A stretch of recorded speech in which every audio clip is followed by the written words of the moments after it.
Hello, everyone, and welcome to the Stephen King Cast, one man's musings on the works of Stephen King. Each week, I will review one entry in the bibliography of Stephen King in the chronological order of publication.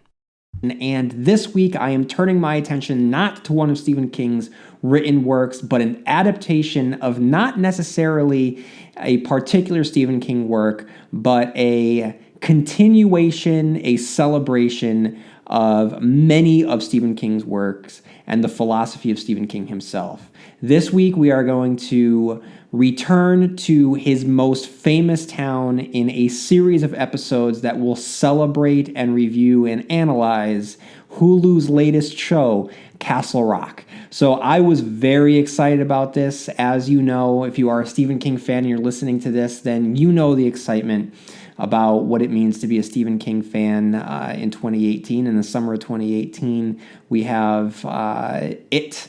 We're 1 year out just about from It. We have Mr. Mercedes to look forward to. We had 1922 when Gerald's came, and some other movie that came out last summer. I can't remember what, and maybe it's better that it stays that way. But this summer we have Castle Rock. That was something that I was looking forward to, and I am recording this the day after the first episode aired. I still have episodes 2 and 3 to get through, but I do want to focus one particular episode on the build-up to Castle Rock and my thoughts of the pilot episode.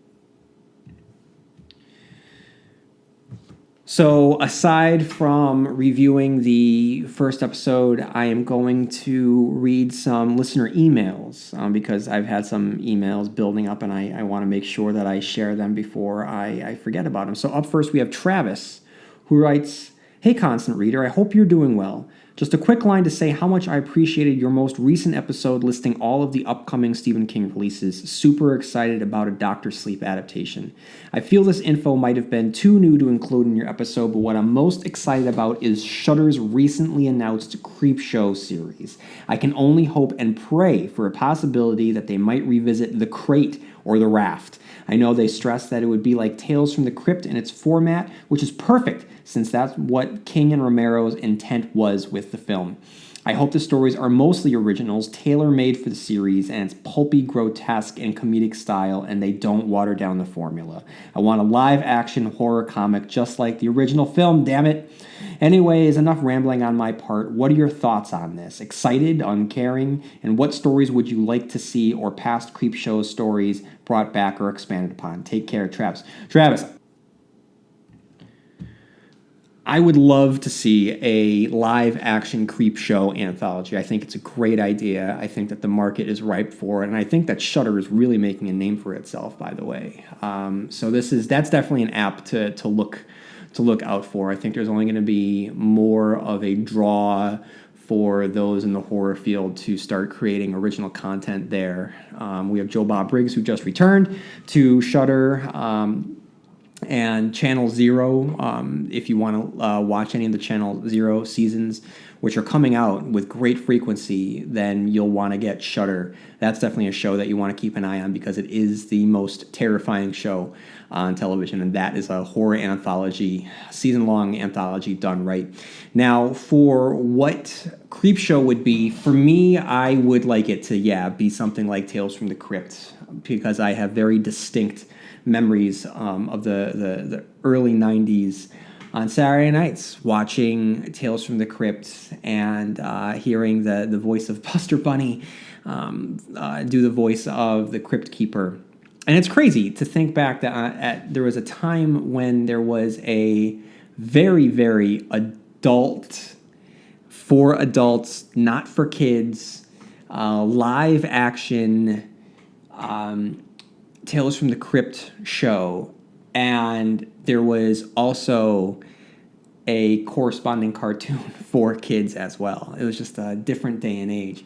But yes, Tales from the Crypt, very much like Creepshow. It was fun, it was goofy, it was schlocky, it was scary, and yes, I hope that the upcoming Creepshow anthology does the same thing, and I hope that they honor the visual style of Creepshow with the comic book format. I love the beginning. I love it, the beginning of the first Creep Show. And so I hope that they keep that up. And I think that that's appropriate. I know that we don't have a lot of horror comics anymore, and I will actually get into that once I get to my review of Lock and Key. So when I am done reviewing all of Castle Rock, that will be the next go around on the Stephen King. I'll buckle down and get through my review of Joe Hill's Lock and Key, which was a horror comic showing the world that horror comics, there is still a market for them. And that was definitely one that was done extremely well, and I look forward to seeing that live action adaptation hit Netflix sometime in the future. So there is a lot of good stuff coming our way. In terms of what stories I would like to see adapted, I would need time to think. I'm not quite sure, but yeah, I think that allowing horror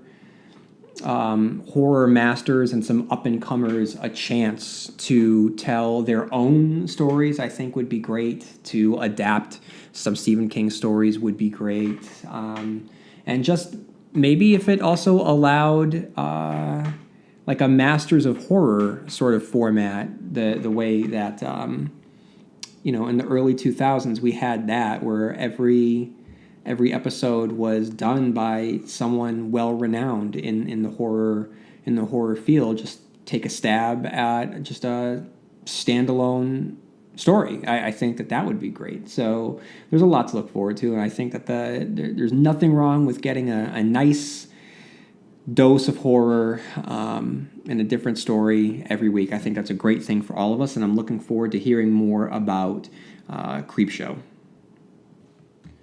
And up next, we have Tyne, who writes, "Hi there. I wrote you just before Christmas, and you were kind enough to read my email on the air. You don't have to with this one. I just wanted once again thank you for a great podcast and some awesome recommendations. As you might recall, I'm from Denmark, and this May I had the chance to visit my friend who lives in Boston. It was my first time abroad, and I had 2 wonderful weeks walking around the old city, watching a Red Sox game, and chilling in the parks." Sorry, guys, if you hear some noise in the background, there is a ton of rain pouring down. Being so close to Maine, I just had to visit Bangor. I might have went anyway, but hearing your interview with Stu Tinker from SK Tours really got me excited for the trip, and we booked a tour with Stu. Turned out it was just me, my friend, my husband, and one other guy, and we went way over time and had such a great day driving around Bangor. It was such a surreal experience standing in front of Stephen King's house, and Stu was the best tour guide imaginable. So thank you for that. On the tour, I was wearing my Quartet 19 Losers Club t-shirt, another great recommendation on your part. It's a bit embarrassing, but I'm currently the owner of no less than 9 t-shirts, a hoodie, and 4 tote bags from Quartet 19, and I can't seem to stop wanting even more. Also, I wore the RIP Church t-shirt on my visit to Salem, which seemed fitting. I've been waiting for your review of the Mr. Mercedes series because, like you, I never really liked the book that much. The series, however, I just loved it.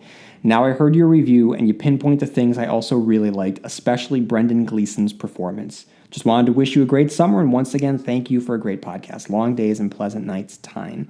P.S. Next week I'll be having minor surgery, and I'm planning on giving Twin Peaks: The Return a rewatch while listening to your Hanging with Agent Cooper podcast when I'm bored on my couch. So thank you in advance. Tyne, thank you. Thank you for the support of not just this show, but also Hanging with Agent Cooper. And those of you who are fans of David Lynch, then you might want to give Hanging with Agent Cooper, my other podcast, a shot. So just a couple things to just comment on.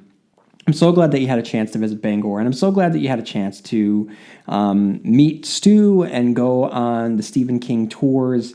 I'm actually going to talk about Stu later on in this episode, so I thought it was appropriate to read this email.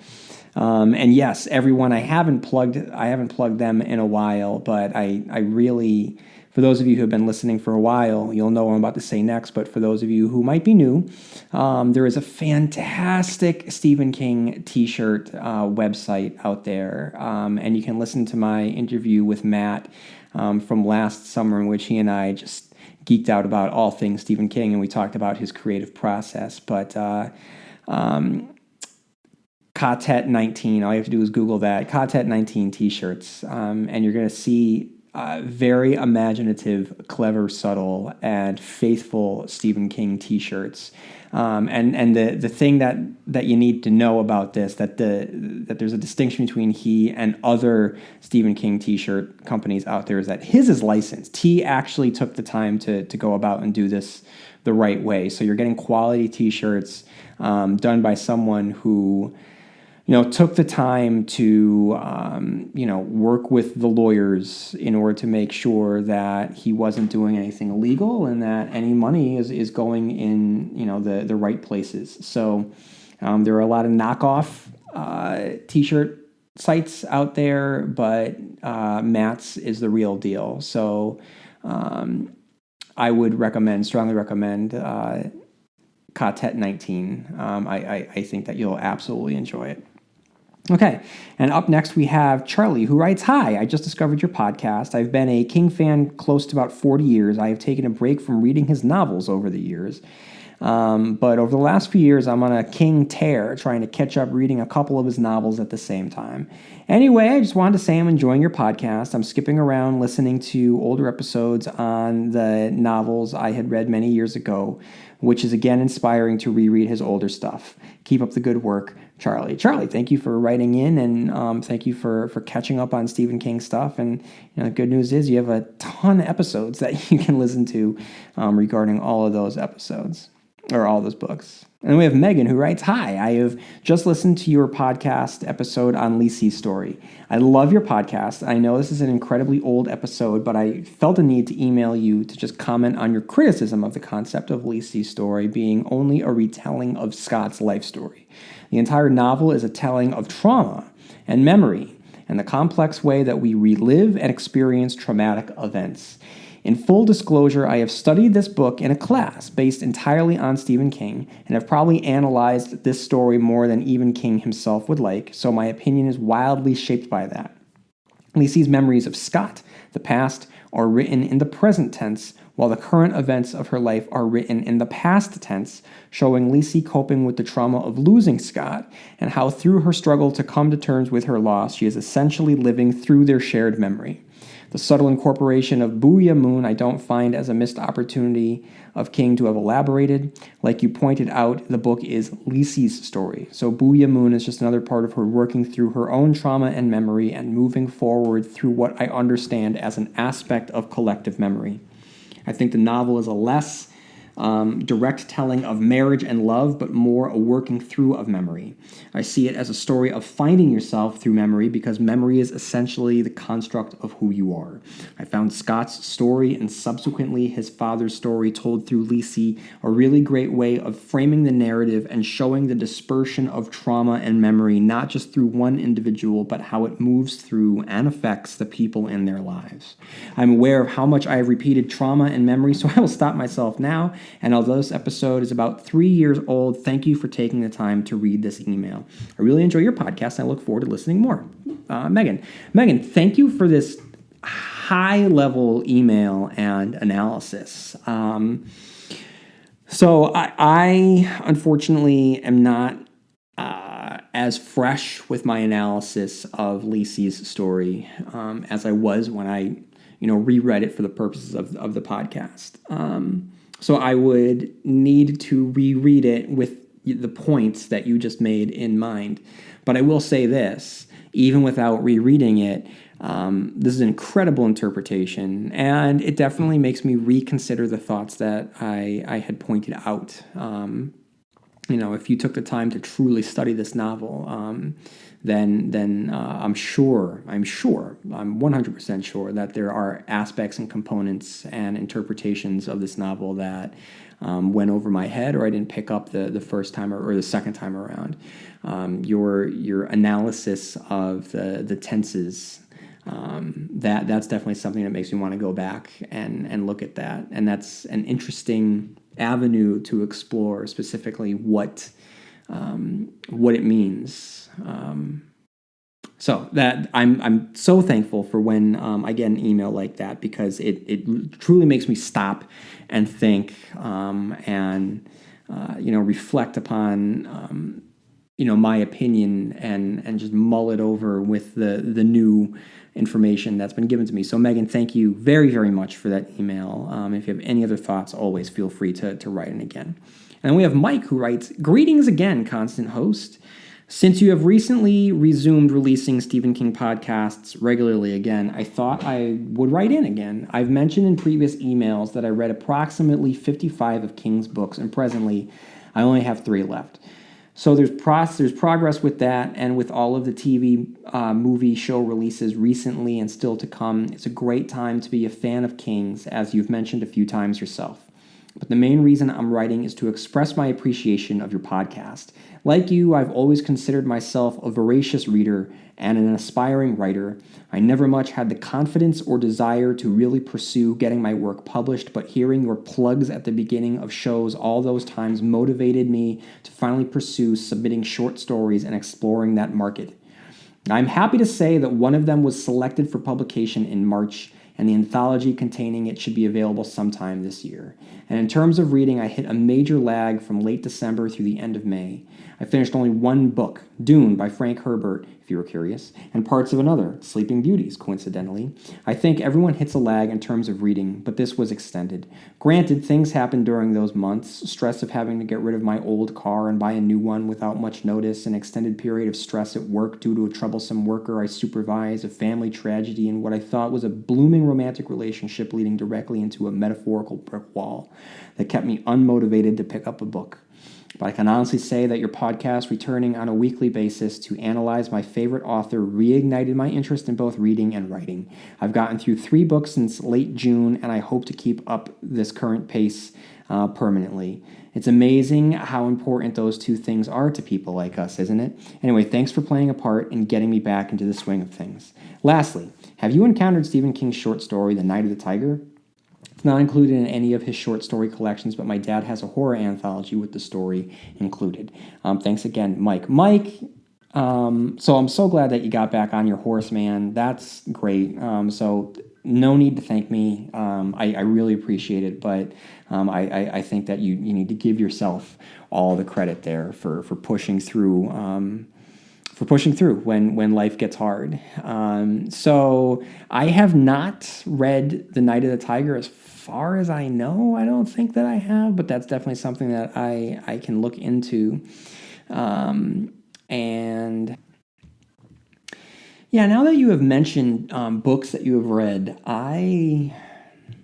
after Sleeping Beauties, after I read that in December, I don't really recall reading too much between that and The Outsider, actually. I did read Annihilation because I had seen the movie, and I was really taken with the movie, so I wanted to read the book. And what's interesting about Annihilation is that you can read the book, you can watch the movie, and you're going to get 2 different experiences completely because they are 2 completely different stories, basically. If you want to know that, maybe it's because I saw it first, but I prefer the movie over the book. The book left me a little cold, unfortunately. I really wanted to like it. And then I finally finished The Fisherman. Now, I talked a little bit about that in a previous episode. I had ordered it last year, and I started reading it last year. But it tackles some very, very heavy subject matter about the death of family members. So I started reading it last summer, and I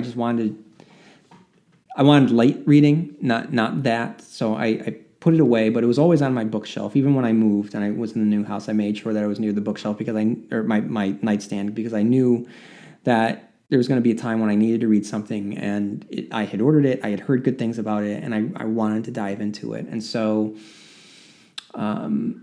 after kind of a hard start of me getting back into it, I found myself understanding what John Langan was doing with it. And once I understood, quote unquote, the game he was playing in terms of his writing, I was absorbed. It is in many ways, an off-putting book, but it feels very much a contemporary interpretation of what made H.P. Lovecraft's works so powerful.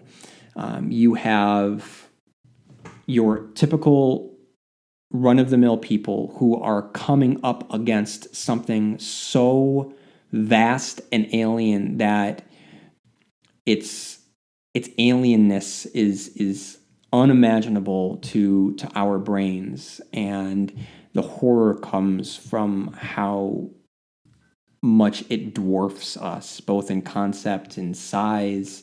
In if you think about it too much, what that means for us, how insignificant we are, and the lives that we lead. So it's heavy stuff, but also like H.P. Lovecraft, it's our story. The stories that we're getting in The Fisherman are also getting retold by other characters in the novel. There's actually it's structured very interestingly, where there is, for a couple hundred pages in the middle of the novel, the narrative switches completely from our main characters to the story that gives background necessary in order to conclude the story of our main characters. But this flashback story that's being told to us is just as gripping, just as captivating, if not more, than the story that's taking place in the present day. And it also kind of has almost like a folklorish fairy tale quality to it that I very much enjoyed. So I really enjoyed The Fisherman, and I was sad to put that one away. There are some bleak concepts in there, but then again, the book is tackling some pretty bleak subject matter. So, that was one that I read, and just recently I really got into Paul Tremblay. I know that I'm a couple years behind on him, but I knew that The Cabin at the End of the World was coming out, so I had been hearing good things, and so when that came out, I wanted to go out, and just give myself something to read. So I got it, I devoured it in basically the span of 2 days. It was phenomenal.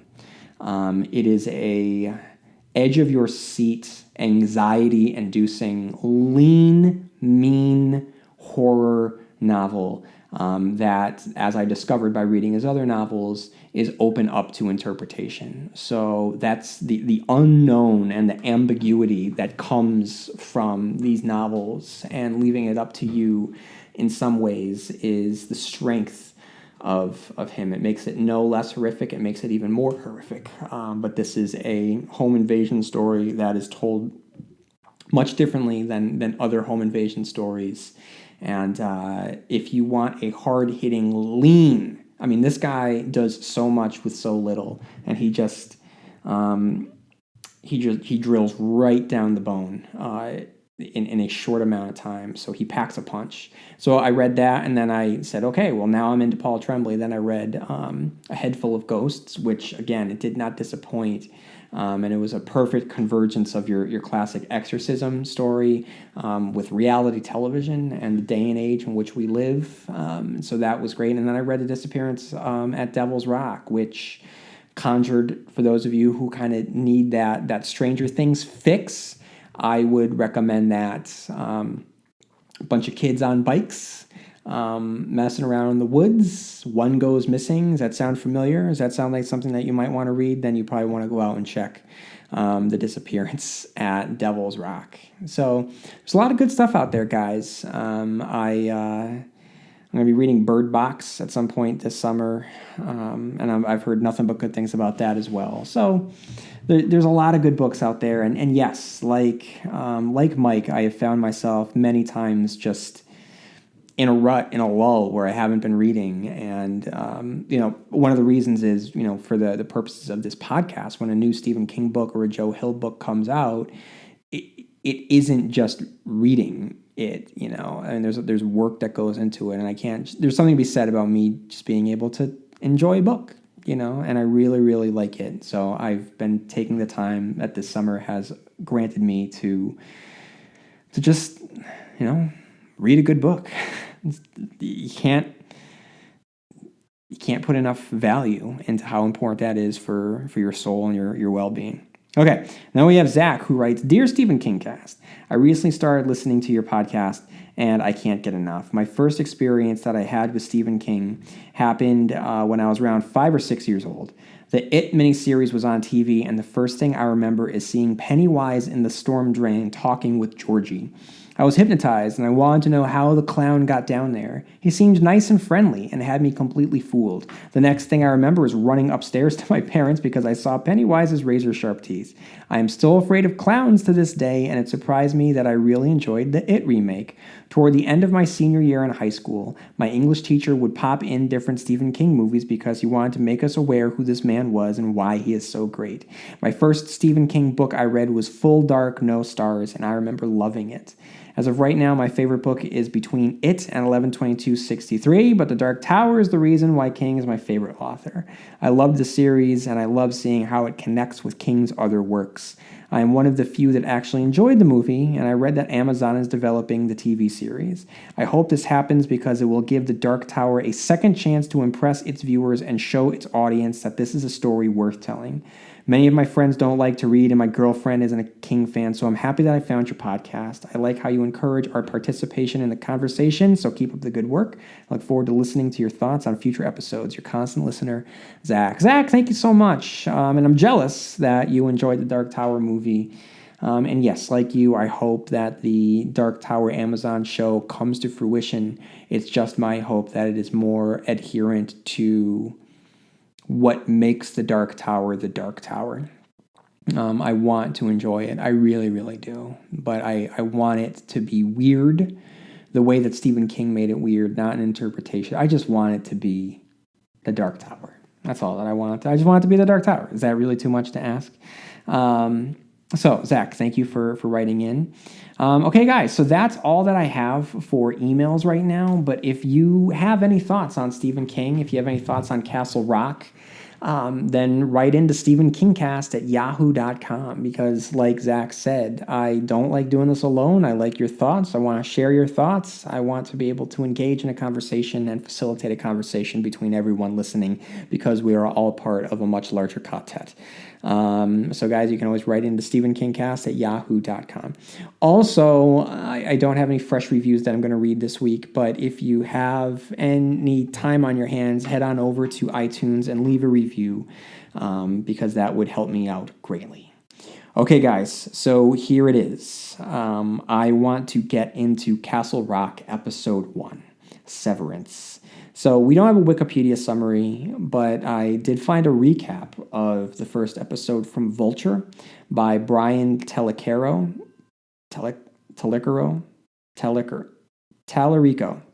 Brian Tallarico, who writes, The premise of Hulu's highly anticipated Castle Rock introduces viewers to a dozen characters of varying degrees of importance and sets several subplots spinning in a way that implies they will likely collide and lead to misery.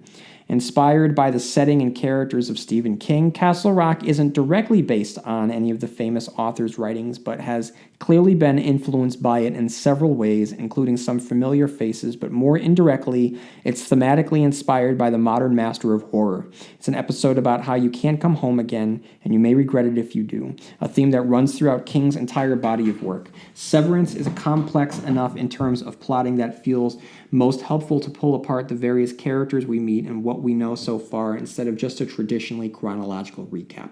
Welcome to Castle Rock. So up first he writes about Henry Deaver, played by Andre Holland as an adult and Khalil Harris as a child. Henry Deaver is a classic Stephen King character in that he's the protagonist coming home to a small town and rekindling memories of traumatic past.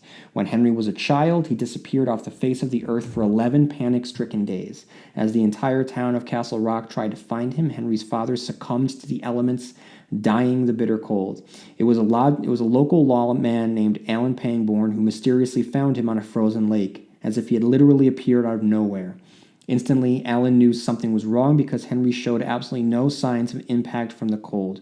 Where had he been? It could have been outside in the brutal Maine winter for a week and a half. It couldn't have been. Theorizing that Henry merely ran away and had been hiding someplace warm, the town blamed him for the death of his father, basically pushing him as far away from Maine as possible all the way down to Texas. That's where the adult Henry Deaver works, mostly unsuccessfully, to get people off of death row.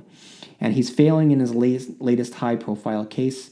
He receives news that someone at Shawshank Penitentiary in Maine recently said his name, possibly even as a means to request his legal counsel. He reluctantly returns home to Castle Rock and into the most unusual case he'll ever be a part of. And then we have Alan Pangborn, played by Scott Glenn in the present day. Alan Pangborn is the most familiar face for King fans, having played major roles in Needful Things and The Dark Half, and being referenced in other written works in King's career. The young Pangborn found Henry Deaver, but the adult Henry is startled to discover the older Pangborn having kind of taken his father's place in the Weaver home. He even wears the shirts of Henry's dad and has a frequent flyer relationship with his mother, Ruth, played by Sissy Spacek. Ruth shows signs of dementia, leading Henry to suspicions that Alan is taking advantage of his mother. We have Dale Lacey. We meet Terry O'Quinn's Dale Lacey on his last day on the job as the warden of Shawshank. He makes breakfast for his blind wife, but he doesn't go to work as expected. He parks at the edge of the same bluff near which Henry Deaver was found almost 3 decades ago, loops a noose around his neck, and floors it, snapping his head off as he goes off the cliff. When the next warden arrives, a closed-off part of the prison is opened to reveal what appears to be the chamber of a monster holding the body of an emaciated young man. Was the warden a kidnapper? Who is his mysterious prisoner? The Shawshank Prisoner. He has no name yet. He's called the Kid in some reviews of the show, and has only said the words Henry Deaver, but he's clearly important to the plot of Castle Rock. And not just because he's portrayed by the man also known as Pennywise the Clown from It, Bill Skarsgård. From the minute he's found, there's something disturbing about this silent man, and it even appears that he may have supernatural abilities, as the final scenes of Severance feature an officer watching him open gates, stare at the security camera, and leave dead bodies of other prisoners in his wake after possibly disappearing entirely. Could this character be the classic King archetype of the mysterious stranger who comes to town with evil powers, the devil in human form? And why did Warden Lacey not only have him in an abandoned water tank, but tell him to say Henry Deaver when people found him? Molly Strand. We don't know yet much about Melanie Linsky's Molly Strand, but she has a truly bizarre connection to Henry Deaver that will obviously resurface. After a casual scene in which she buys some drugs from a local teen, she spots Henry getting off a bus and looks shaken. Later, she sets a timer before going through a box related to Henry Deaver, including a missing poster from when he was gone and a jacket. It appears almost supernatural, as if she has some sort of special connection to Henry, or what happened to him when he was a child. And what's up with the timer? What would happen if she didn't get the belongings back in the box before it ran out? We don't know much about Molly yet, but she's sure to play a major role in future episodes. Other familiar faces. It's shocking enough to see Lost star Terry O'Quinn killed in the opening scenes, although he's likely to appear a few times in flashbacks. However, there are other familiar faces on the edge of the show who will likely resurface. There's Emmy nominee Frances Conroy as Lacey's now widow, Ozark co-star Charlie Tahan as Molly's dealer, Ann Cusack as the new warden, and Shameless star Noel Fisher as the corrections officer who actually calls Henry and really sets the plot in motion. They're all likely to return to this already complex narrative. Castle Rock is just getting started. Alan Pangborn, played by Scott Glenn, was played by Ed Harris in the film version of Needful Things, and Michael Rooker in the film version of The Dark Half. Impress your friends with the trivia answer to what do Ed Harris, Michael Rooker, and Scott Glenn have in common? So that's from Vulture. Okay, guys, let me get into my thoughts. So before I talk about my review of Castle Rock, let's talk about the build-up to Castle Rock. So in February of, 2017, February 19th, I believe, I expected a Dark Tower teaser, something related to Dark Tower. Instead, we got the teaser for Castle Rock, and it is the most celebratory Stephen King teaser that I have ever experienced. It's fantastic, and for those of you who haven't seen it, just YouTube Castle Rock teaser, and it's amazing. It's amazing. So from there, our curiosity was piqued. What was this? And eventually it came out that it was going to be an anthology set within Castle Rock, playing up the history of Castle Rock, and telling new stories, which is such an ingenious way of going about telling Stephen King stories. Because, as you all know, we are living in a Stephen King renaissance. We are living in the kingdom of the king, and I'm happy to say that because back in 2014, which didn't seem like that long ago, it was not what it is now. We're not living in an age in which Stephen King had the pull. Now, I grew up in an age where Stephen King was the name, and Stephen King had pull, and his brand was synonymous with horror, and I don't want to necessarily say quality because there was a lot of early 90s Stephen King just trash that was made. I mean, and it's fun. Like, a lot of this stuff is fun, and it's fun to watch, but I'm talking about the adaptations. But, I mean, Stephen King was he was in. That was a thing. And then I remember, and I've mentioned this before, I remember walking through Best Buy and picking up the movie Mercy, starring Coral from The Walking Dead, and it's a adaptation of the short story Grandma, but nowhere on it did say based on the works of Stephen King. They were hiding it. And that to me was a signifier that something was wrong in the multiverse. If Coral from The Walking Dead, if the producers of Paranormal Activity, I think, were getting top billing and Stephen King's name was just shoved down in the credits section on the back of the box, something was wrong here. And I just wanted to start a conversation that would, help put him back in the cultural conversation. I'm not saying that I did that. That came across really arrogant. But thank God that, 4 years later, 5 years later, we're looking at a time where it is the Stephen King renaissance. He is back on top of his game. He might even be bigger than he ever was before because studios are like tearing at each other's throats to get to IP in order to continue this Stephen King renaissance. I just recently released an episode as referenced in one of the emails of all of the upcoming Stephen King adaptations. So this is not going to slow down anytime soon. I think it's going to actually pick. I mean, just the other day, I think yesterday or the day before, Mr. Mercedes, no, not Mr. Mercedes, another car one from a Buick 8 is going to be made into a movie. So that's another one that we can add to the list. I just saw on Twitter Gabriel Rodriguez, Joe Hill's collaborator, Joe Hill being Stephen King's son, just tweeted out Netflix's Lock and Key image. So that isn't necessarily related to a Stephen King work, but it's in the family, literally.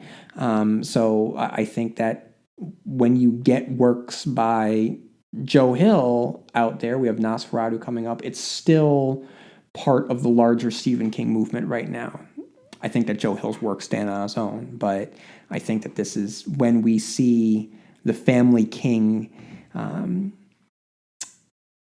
doing well for themselves. I think that it's just a good time to be a Stephen King fan. So I wouldn't be surprised. We have The Outsider coming out as a television show, and we have Elevation, or is that the name of it? Elation, coming out in the fall on Halloween, and I wouldn't be surprised if that gets picked up. And then we're just waiting. I need Steven Spielberg to say that he's going to release a Talisman movie, and that's gonna be big. If that happens and Steven Spielberg decides to do it, that is huge news, right up there with all of the news that generated around it.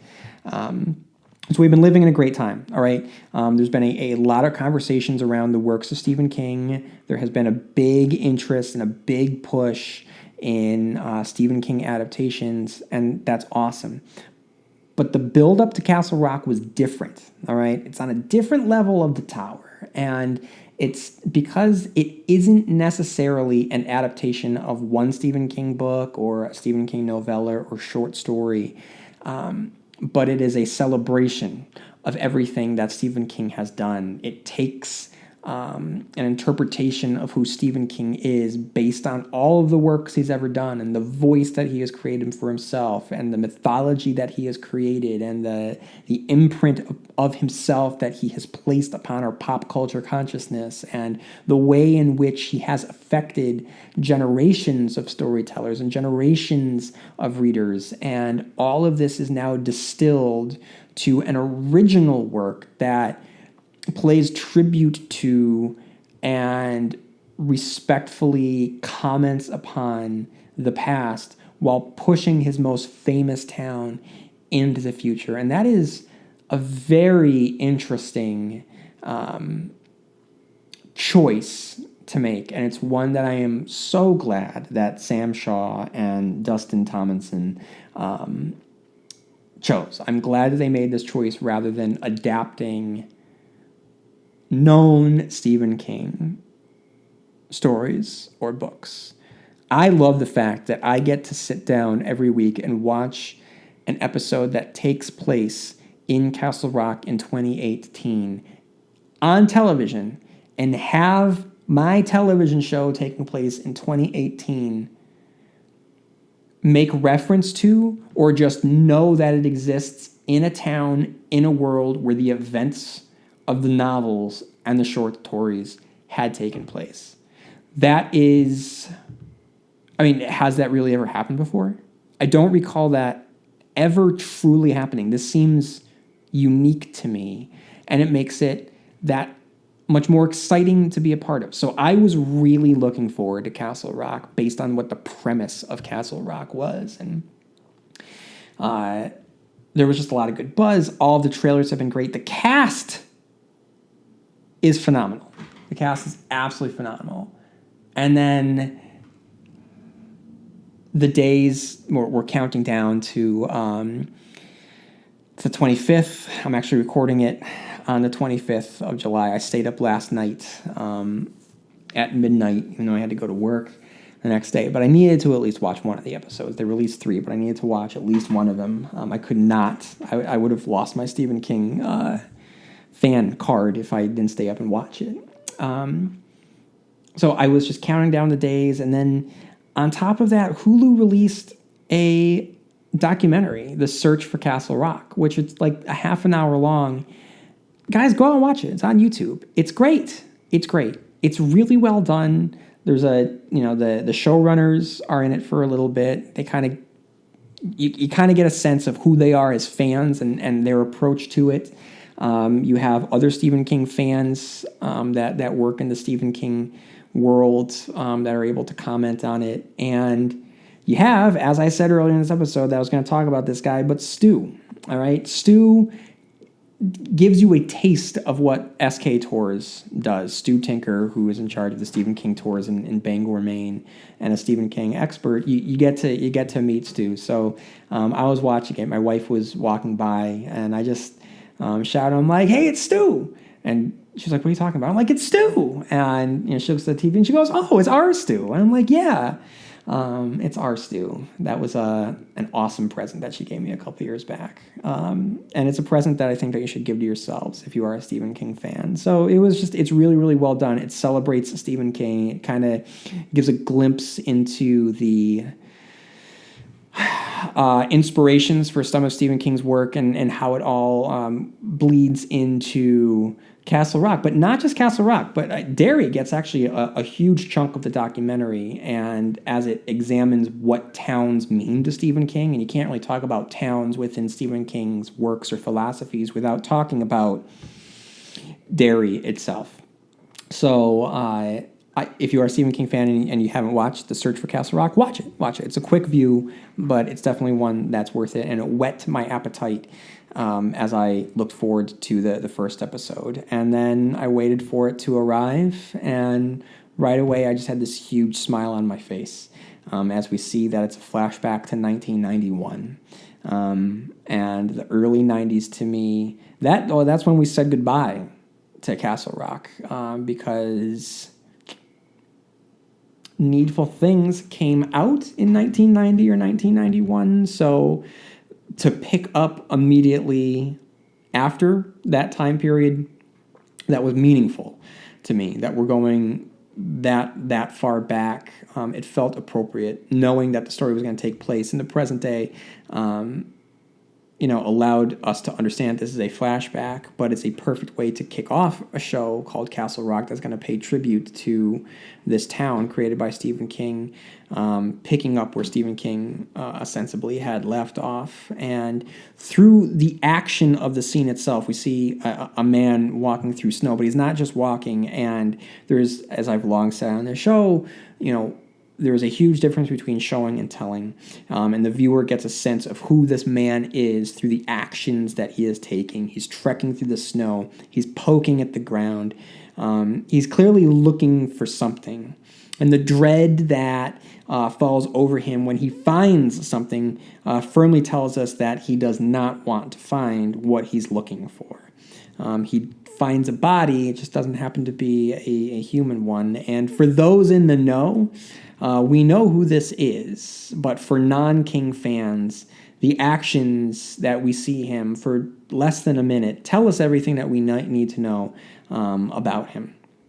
That he is a good person trying to find something awful, and that, to me, speaks volumes about Alan Pangborn, who constantly places himself in emotional turmoil because it is his job, because he knows that it is just right with a capital R.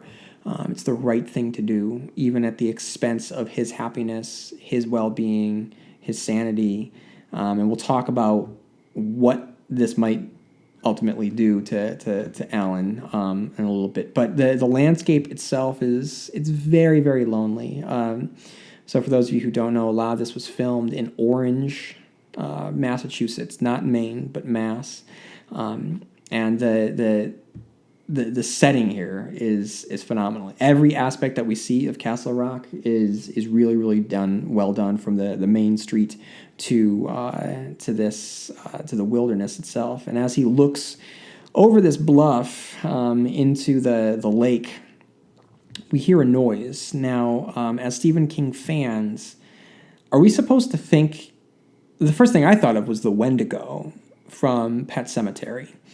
And the reason why maybe it immediately came to mind was because the documentary, The Search for Castle Rock, had referenced a curse that the Native Americans around the Durham area, where Stephen King had grown up,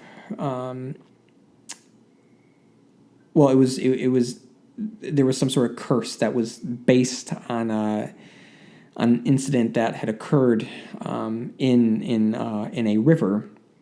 So from a synergy standpoint, why would this documentary include this little tidbit? Should we expect future reference to the Micmac Indians later in the series? That's immediately what came to mind. Now, regardless of the Stephen King universal aspect to it, it's an effective sequence. The noise itself that we hear it's unnatural, it's dangerous, it's strange, and because Alan is so far away from civilization at this point, there is this palpable sense of danger. And then he sees Henry Deaver on the ice where Henry Deaver hadn't been. It's just one of those effective moments. Something wrong is occurring. Something supernatural clearly is at play. And Alan, though not referenced here in the story, Alan is no stranger to supernatural activity. Whether or not that is going to be referenced or played up, that is something that is going to be seen. But for me, if I am treating this as a continuation, it's just one more go around on this carousel for Sheriff Pangborn.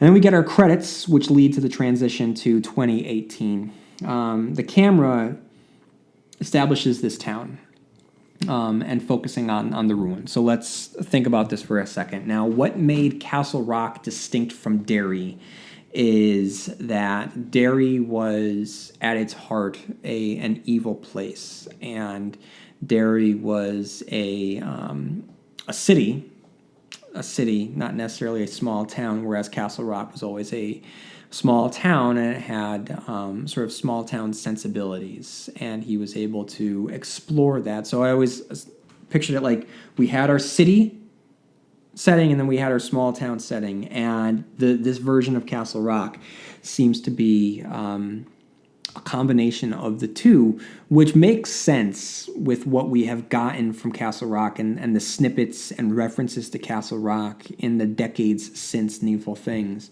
There's just a recent story about a Walmart being in Castle Rock. It kind of, you get the sense that the town itself is expanding while dying at the same time, much like a star.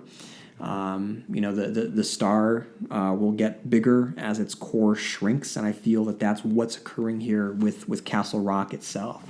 So we definitely get some shots of the desolation of Castle Rock, the sense that it's really, really winding down. There's buildings that are just literal ruins, and other buildings that we see, there's a desolation to them. And uncoincidentally, if we're talking about ruin and we see ruin, our first character in the present day is Terry O'Quinn. Now, guys, Terry O'Quinn. When I heard that Terry O'Quinn was in this show, I went over the moon. This is John Locke. Okay, now I've long said that, if there are so many podcasts that I could do. I'm currently doing another one based on my love of Twin Peaks. The only other one that I can think of would be Lost, but there's no need because Matt Lafferty already did the Lost podcast that I would have done, looking back at Lost, which you all should check out if you are fans of Lost. And much of what the Stephen King cast is based on the structure and the format of what Matt had given me and given all of us with looking back at Lost. So John Locke is one of the greatest television characters ever created, and wouldn't have been one of the greatest television characters ever created if it wasn't for Terry O'Quinn, who was able to do so much. He is such a quiet performer, but he radiates so much emotion and power and strength and vulnerability. He's just able to do so much. So whenever he shows up in anything, I am there for it 100%, whether it's Stepfather, whether it is when he was on Millennium. He was one of my favorite parts of Millennium. Whether it's the Rocketeer playing Howard Hughes, or whether it's here in Castle Rock. So, seeing Terry O'Quinn on screen is phenomenal. But it's a great pairing of the ruin of Castle Rock and Terry O'Quinn based on what we're going to see from his character Dale Lacey in a little bit. So we meet his wife, played by Frances Conroy of 6 Feet Under fame. And I'm looking forward to seeing more from her. And I'm looking forward to seeing these two actors bounce off of each other more in flashbacks. And it has to be flashbacks, unfortunately, because, as we know, Dale Lacey doesn't have long. So we see that he's a good man. At least that's what we think. Well, I don't know what future episodes will hold, or even by the end of this episode with the revelation that we are given. But, with the breakfast in bed, it's a very, very sweet thing. And he has that look on his face, a sadness, and we get the sense that today is his last day at work. We will learn that he is the warden, but that's not necessarily why he's sad. He's giving his wife her final, breakfast in bed, and he's ultimately saying goodbye to her. And, he drives through town, not to his job, but to his place of rest. And again, we get some really good shots of the town. And as he overlooks the lake where Alan Pangborn had stood decades before, clearly about to kill himself, as we see with the noose, a sheepdog emerges from the woods. It's not a Saint Bernard, but we have a character in a car with a very large dog outside of the car that is definitely intended to invoke Cujo. So sheepdogs aren't inherently scary. So it is the fact that it isn't a Saint Bernard or a growling, threatening creature. The fact that it is this big fluffy guy lends a surrealism to the scene. Now, here's my prediction. Again, I have not seen episodes 2 or 3 yet, but my prediction is this is some sort of projection from the kid character, because evil, devilish figures controlling wildlife is not new to the Stephen King universe. We have seen this before with Randall Flagg. We have seen this with Tack. And there's enough evidence in this first episode alone that the kid is keeping an eye on Ontario Quinn. The death itself is very brutal, even though we don't see much. O'Quinn's face is so emotive, but so subtle in his death scene when he looks at the dog. You know, I didn't catch it the first time, but like rewatching it, because I watched it 2 times. I watched this episode last night and then again today. You know, what is his facial expression revealing to us? Is he a man who has finally come to peace? What is that final look right before he puts the pedal to the metal? Is it defiance? I don't know. But watch that scene again, because there is an emotion change with Ontario Quinn that I admire. Again, it goes back to his ability as an actor. As the car sinks, we get the camera zooming in on the Shawshank prison bumper sticker, and it segues perfectly to the looming prison itself, shrouded in early morning mist. We are introduced not just to the prison, but the new warden who has taken over. And it appears that the prison has been bought out by a private company. For a less haunting version of this, you can watch Orange is the New Black over on Netflix. And I'm really looking forward to the new season coming out this Friday. So Thomason and Shaw make a point for us, and the director, whose name I can't remember, to pay attention to Noel Fisher's correctional officer, Dennis Zaleski, who appears to be an ordered but good-natured presence on the show. And through his conversation with the new warden, he and his CEO buddy are tasked with exploring the burned-out ruins of the section of the prison that had been caught in a Christmas Day fire in 1987. And this is where we get the big reveal of the episode, that this prison, this fire section that has been abandoned, is housing a secret. So to have this secret within the walls of Shawshank prison, that's awesome. That is such a good move on their part to do. That, you know, this, you can have a devil character show up anywhere, and it's, you know, in a Stephen King book, you know, or a story. The devil can come to town. We've seen that before. But to have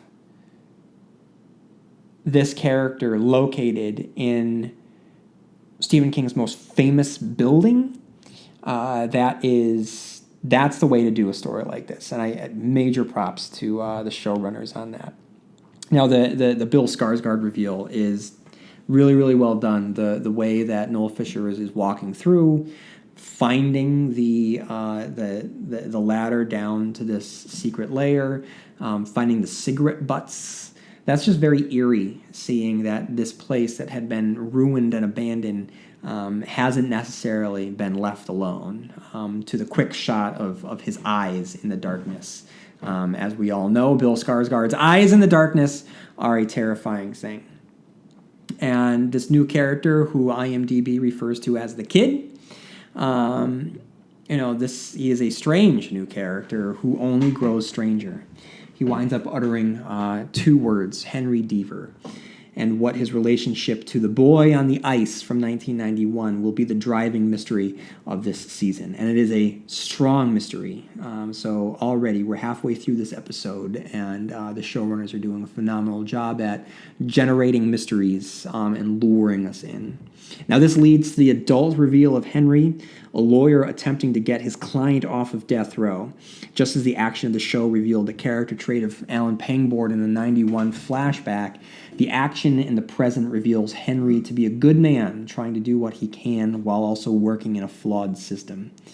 He has a kind and sad final meal with his client, who is then sentenced to death with lethal injection, and it does not go well at all. And we really get a sense of him and his indignation and his anger as the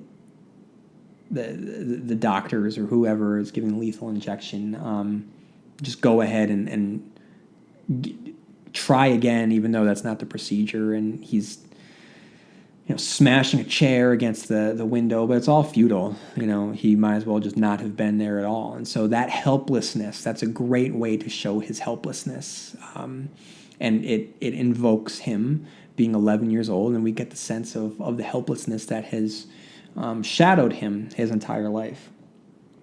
He then goes to an alligator park, and I'm kind of fuzzy on the rationale here. It leads to a moment with him facing off with an alligator. Certainly, it's a striking image. I'm just not entirely sure why he went there. Now, about the alligator, it to me it invoked Wind Through the Keyhole and Doomakey. Those are two stories with memorable alligator scenes in them. And what is this? Are we led to believe that this is the kid keeping an eye on Henry, warning Henry, luring Henry in? I just get the sense that even though it walks like an alligator and talks like an alligator, it's not necessarily just an alligator. It's there where he's called by Noel Fisher, who gives him the information that he needs to come home. And as Henry makes his way back home, we meet Molly Strand, who is buying drugs off a teen.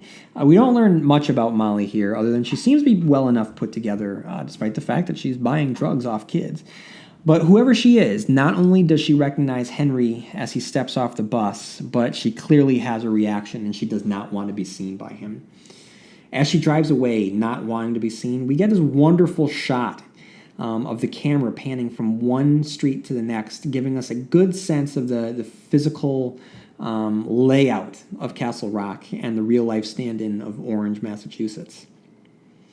Henry makes his way through town, encountering closed businesses and a sense of a town that hasn't just been run down, but its spirit is running down as well. As I said before, I mean, it's feeling very, very Derry in a way.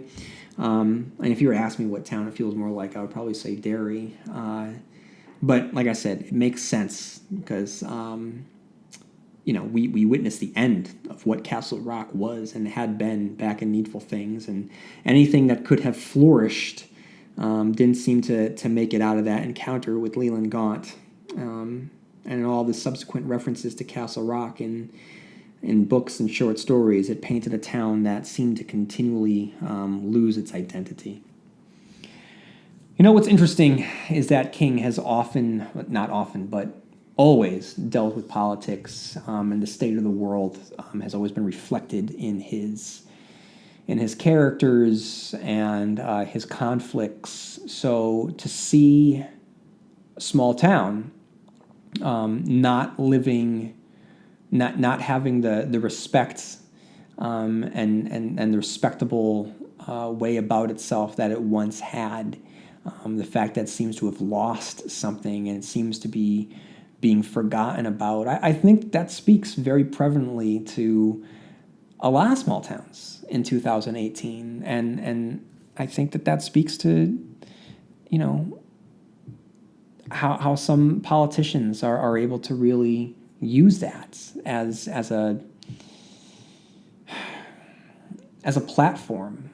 Unfortunately, I never really see too much good coming from it. Politicians don't really seem to care much about these small towns. But to me, it seems very truthful to who Stephen King is as a writer, because Stephen King has always been someone who focuses on everyday people and relatable people, and to see relatable people struggling and being forgotten about is very in keeping with Stephen King's creation of stories taking place in a recognizable reality. Now, Henry returns home, but not before first attempting to see the gravesite of his father, which is now missing. And upon returning home, we meet Ruth, his adoptive mother, who was played by the OG Stephen King alum, Sissy Spacek, Carrie White herself, who is suffering from Alzheimer's. Now, we get without much between Andre Holland and Sissy Spacek, we get a lot of information just in the way that they interact with each other. There is definitely a guilt within Andre Holland for having left this town and having left his mother in the state that she's in. There's also a great moment, just a small moment, where he comes in and there's a frying pan, a cast iron frying pan on the stove, and it's burning, and instinctively, he touches it, even though, he doesn't think in that moment it's going to be hot. And, he burns himself, and it's not made a big deal out of, but I like that moment. It's a little moment. So it's going to be fun watching Sissy Spacek embody this role, and wonder if she is going to play in any way some sort of riff on the Piper Laurie character, because the Sissy Spacek she's no stranger to crazy Stephen King mothers, right? So I'm not saying that people with Alzheimer's are crazy, but having the dementia could allow for some danger and unpredictability, which is something that had always marked Margaret White. So I'm just, because of who Sissy Spacek is as an actress and the connotation that she has within the world of Stephen King, I wonder if she is going to be an innocent who is vulnerable, or if something is going to occur with her that is going to put her as some sort of dangerous influence upon others, much in the way that Margaret White had been. Now, fans of the show will know that I adore Alan Pangborn. I've always been struck by his quiet strength and his dignity and his stoicism in the face of his tragedies. So spoiler alert for Needful Things and for The Dark Half, but this is a character whose wife had been battling cancer, and who, due to the cancer and its effect on her mind, unfortunately, if I'm remembering correctly, or regardless, doesn't matter. I mean, she had suffered from cancer, and then there was a car crash that took her and the life of their son. And this is something that weighed heavily upon the heart and soul of Alan Pangborn in Needful Things. And there seems to be a happy ending for Alan. In later stories, there were references first through Norris Ridgwick, and then I can't remember the current Castle Rock sheriff. Hopefully right now there are Stephen King fans that are just screaming his name. But he was one of the other officers at the time when Alan was the chief. But Alan was followed by his deputy, Norris, who was then followed by one of the other officers. But through the two of them, we have gotten snippets of the life of Alan Pangborn. And I know at one point he and Polly Chalmers had moved.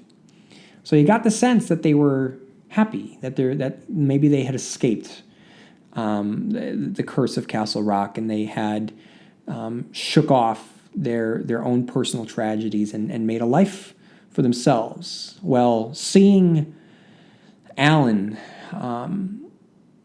come out of the shadows in this house wearing another man's clothes, it was off-putting to me, because he was someone that I had admired, and he's someone, as you know, I wanted more stories with. Well, I'm glad that I'm getting not just a story with Alan Pangborn, but one being played by Scott Glenn, who's awesome. Scott Glenn playing Alan Pangborn is fantastic. Scott Glenn in his prime would have made an incredible Alan Pangborn to take place in Needful Things or The Dark Half.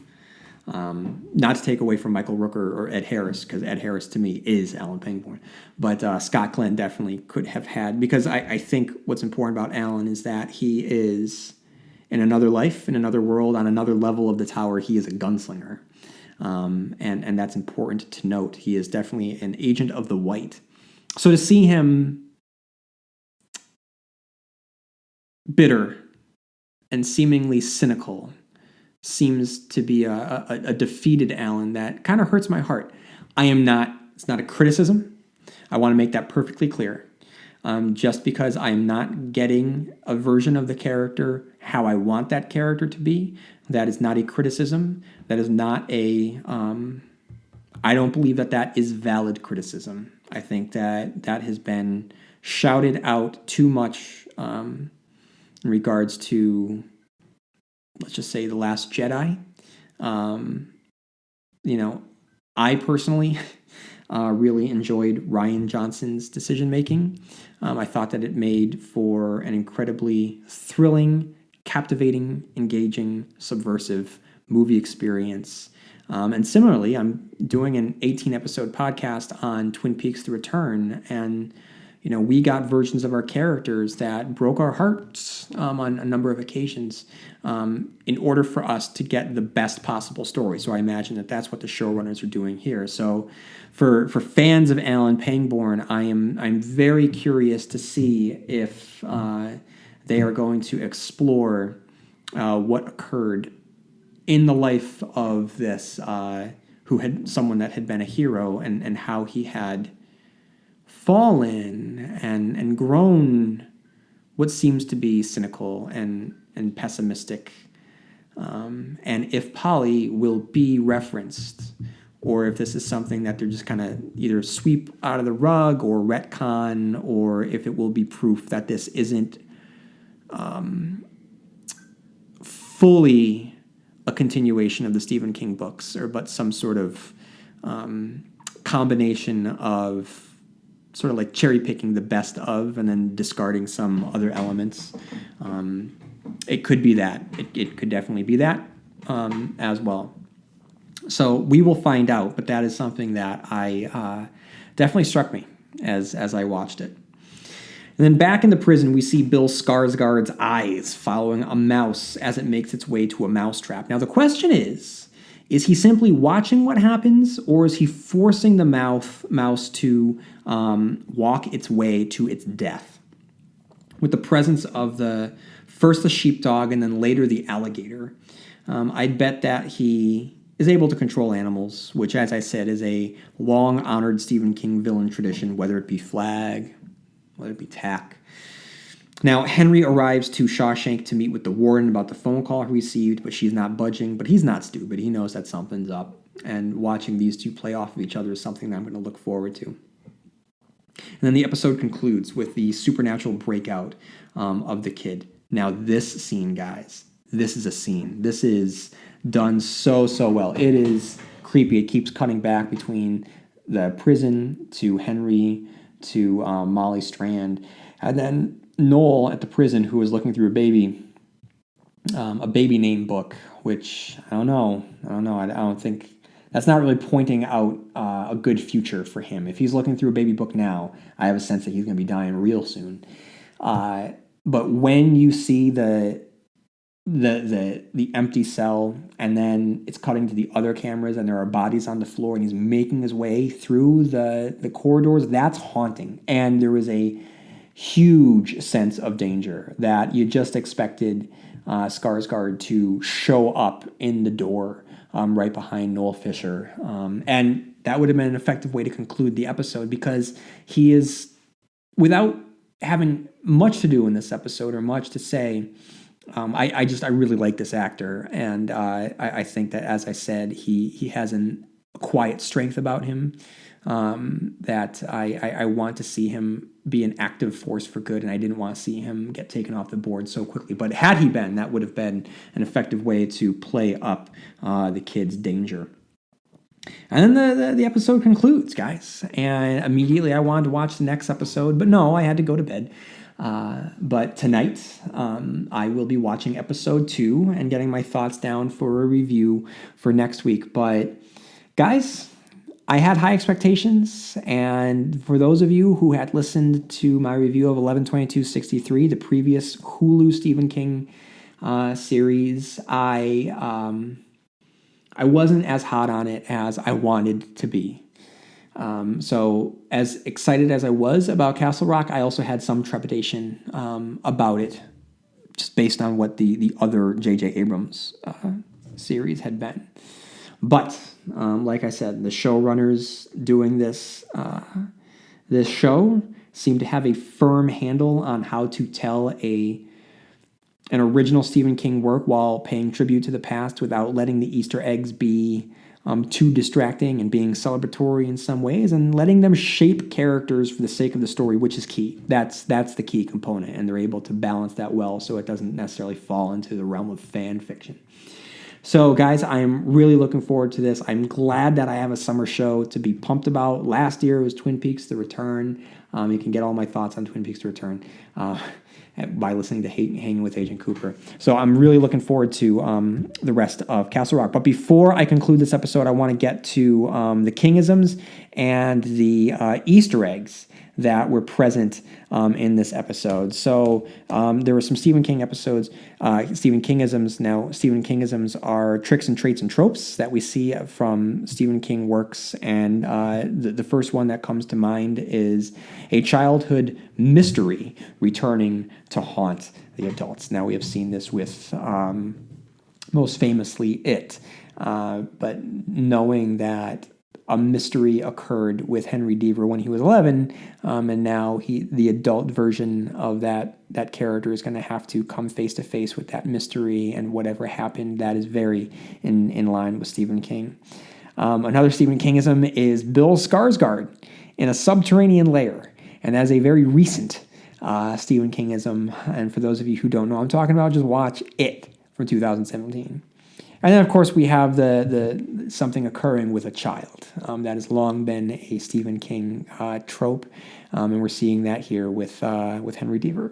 Now, on to the fun stuff. On to the Easter eggs. Here are some shout-outs and references to Stephen King works. Of course, as a character, we have Alan Pangborn, and I've already talked about Alan Pangborn, Shawshank Prison, and not even Shawshank Prison. There is a direct reference to Warden Norton and the bullet in the wall from when Warden Norton died. Now, that was great, and it's a great shout-out to Rita Hayworth in The Shawshank Redemption, or The Shawshank Redemption if you're a fan of the movie. But I would say that the reference isn't at the expense of the moment in the show, because it is a new warden coming in, and this new warden is coming in because the previous warden had killed himself. So yes, it does make sense that the character that's speaking is going to reference, hey, this is kind of a thing that happens to our wardens around here. Here's another example that it felt very in line with the characters. So again, it wasn't a reference that was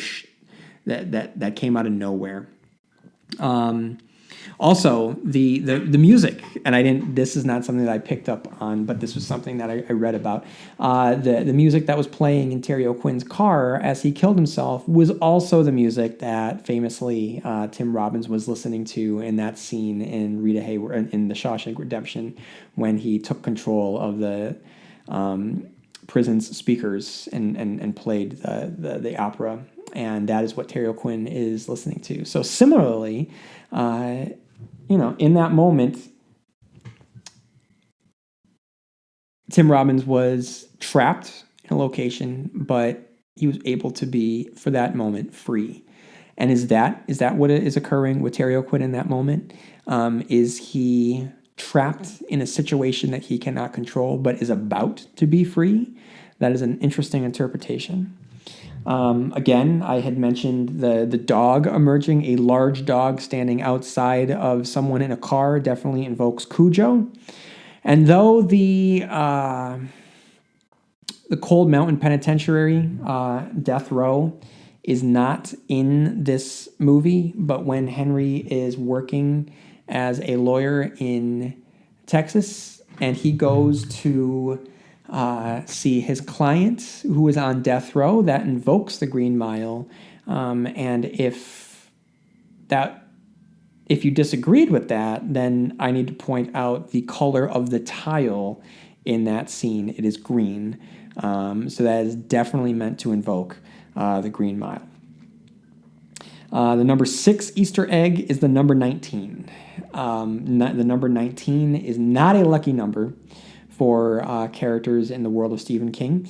And in reference to Dale Lacey, it is described that not everybody handles the 19th hole very well. So it's very in keeping with what 19 means in the world of Stephen King.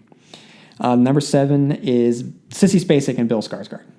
This is really cool if you think about it, because we have our earliest Stephen King actress and our latest Stephen King actor in the show. So we kind of have the bookends here of the actors of Stephen King.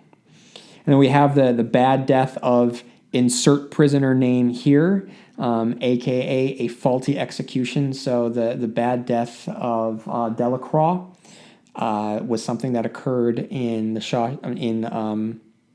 the Green Mile, and we get the bad death of Henry Deaver's client here.